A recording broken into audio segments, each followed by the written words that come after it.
好多攝影愛好者都會好想有一部徠卡相機，但係有冇諗過其實都可以有埋一部徠卡電話？今日要試下呢一部 Light Phone。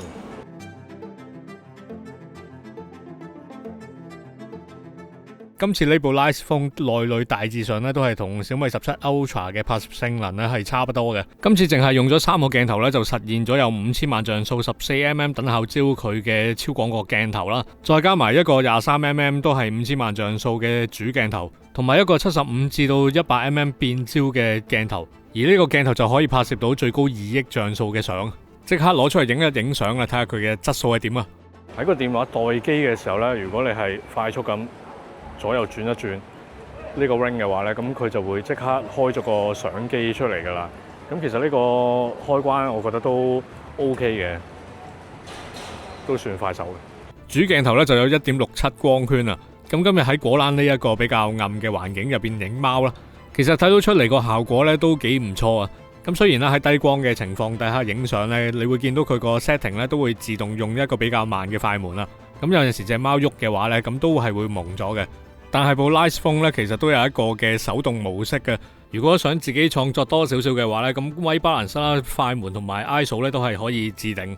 有喺呢度影過相嘅朋友都會知道啦，就算你用相機有1點幾光圈嘅鏡頭都好啦，都唔係真係咁容易影嘅。呢部 Light Phone 咧，以電話嚟講，影到咁樣嘅質素啦，顏色還原都幾唔錯，同埋冇乜好嚴重嘅 noise 嘅情況出現啦。咁我覺得已經算係咁啦。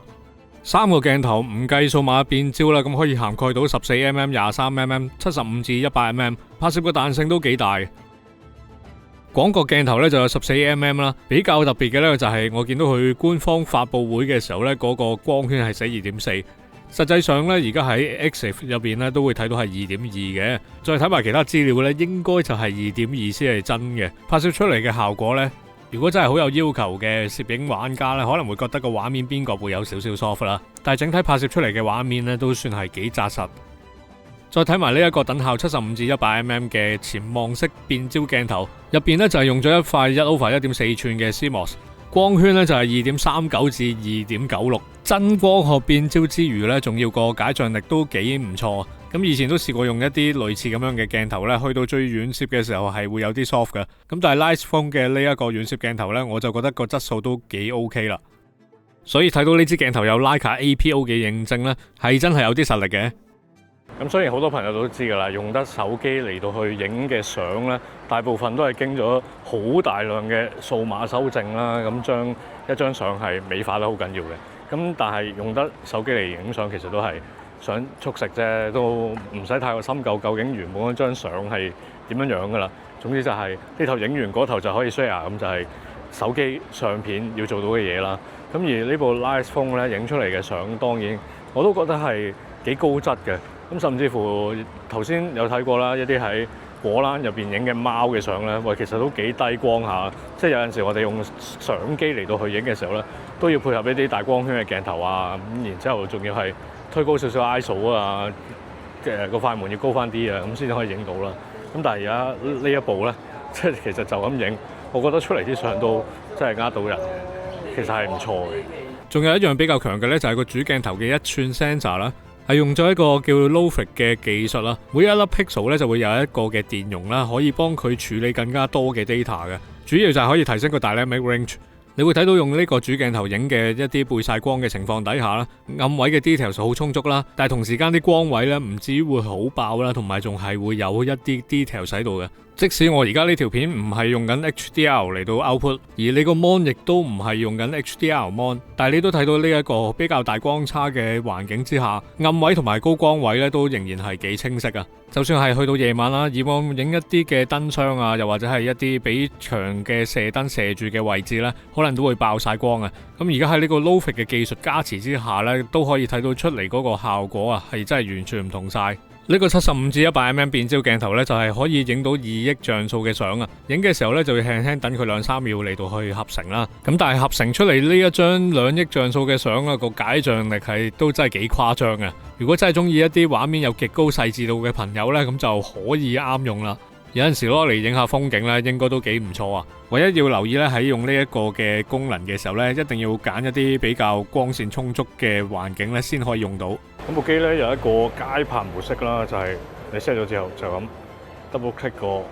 聲音量嘅掣咧，佢就會即刻開機連影一張相噶啦。入咗呢個 mode 之後咧，你都可以繼續轉呢一個前面個 ring 咧，咁就去改變個焦距啊。面對一啲先求有再求優嘅環境啦，咁你就可以極速啊，連解鎖開相機呢個步驟都唔使啦，就咁撳兩下掣啊，連相都已經影埋啦。作為一個 iPhone 16 Pro 嘅用家嚟講呢，成日都要面對一個痛點呢，就係個鏡頭啊，好容易真係會有 flare，而且都幾誇張下。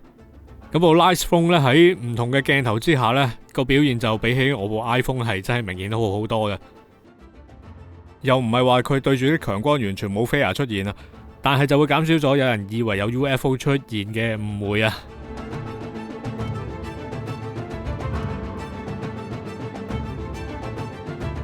部 Light Phone 入邊呢就有兩個嘅相機模擬俾你揀啊，其中一個就係模擬翻徠卡 M9 嘅色調啦。我就冇實機side by side去比較啦，但係我自己個人感覺呢，就係同徠卡 M9 CCD 嗰個質感呢係有分別嘅。另外一個呢，就係模擬翻徠卡自家菲林 Monopan 50嘅一個黑白模式。其實兩個模擬呢，我覺得都係玩味性質啦，大家就唔需要太過認真嘅。除咗呢兩個模擬之外呢，都仲有好多彩色同埋黑白嘅 filter 俾大家去玩嘅。同埋大家一路見到啲相有個框加埋有 EXIF 嘅 data 呢，都係內置就已經可以做到嘅功能嚟噶啦。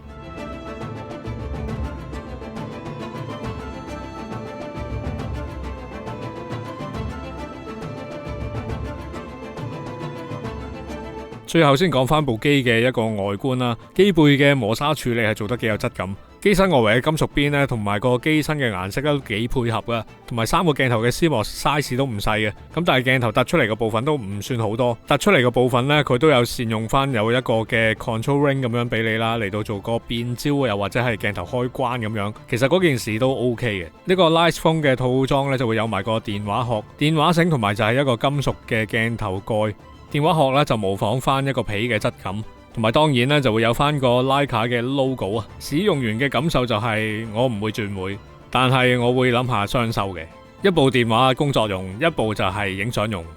同埋可以留意咧，就係今次呢部 Light Phone 咧會喺香港徠卡嘅專門店咧都會有得賣噶。咁所以咧今次就可以行入徠卡嘅鋪頭入邊咧，除咗可以買相機之餘，仲可以買埋電話啊。